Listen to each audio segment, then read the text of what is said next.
ஸ்ரீ விநாயகா கன்ஸ்ட்ரக்ஷன்லேருந்து நமக்கு வந்து நம்ம ஒரு கொட்டேஷன் கட்டிருந்தோம். இப்போ அவங்க கொட்டேஷன் கொடுத்துருந்தாங்க. நல்லா ஒரு 650 ஸ்கொயர் ஃபீட்டில் வந்து நமக்கு வந்து 2 BHK இப்போ வீடு கொடுத்துருந்தாங்க. நமக்கு வந்து பில்டிங் வந்து நமக்கு வந்து பார்த்தீங்கன்னா 4 லேயர் காங்கிரீட் போட்டிருக்காங்க. நல்லா சொன்ன டயத்துக்கு வந்து நமக்கு வந்து 3 மாதம் டைம் கொடுத்துருந்தாங்க. 3 மாதத்துக்கு டயத்துக்குள்ளே நம்ம சொன்ன டயத்தில் வந்து கரெக்டாக முடிச்சு கொடுத்துட்டாங்க. வேறு என்ன ஃபெசிலிட்டி இருக்குன்னா எல்லாமே பிராண்டட் தான் எல்லாம் போட்டிருக்காங்க.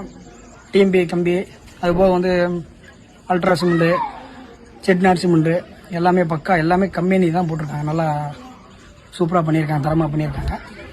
வேறு ஃபெசிலிட்டி பார்த்தீங்கன்னா ஒரு ஹாலு, 2 பெட்ரூமு, ஒரு பாத்ரூம், ஒரு அட்டாச் பாத்ரூமோட கிச்சன் நல்லா கம்ஃபர்டபுளான இது. 10க்கு 8 சைஸ்லாம் நல்லா நல்லா சூப்பராக போட்டிருக்காங்க. நல்லா இடமும் விட்டு நல்லா நம்ம சொன்ன டயத்தில் வந்து பக்காவாக முடிச்சு கொடுத்து சைஸ் இடமும் விட்டு நல்லா கம்ஃபர்டபுளான அவர் வந்து 2 BHK வந்து சூப்பராக பண்ணியிருக்காங்க. நம்ம இன்ஜினியர் நேம் வந்து அருள் காந்தி. விநாயகா கன்ஸ்ட்ரக்ஷனுக்கு வந்து நம்ம சொன்ன டயத்தில் எனக்கு முடிச்சு கொடுத்தாங்க. இது ரொம்ப நன்றி.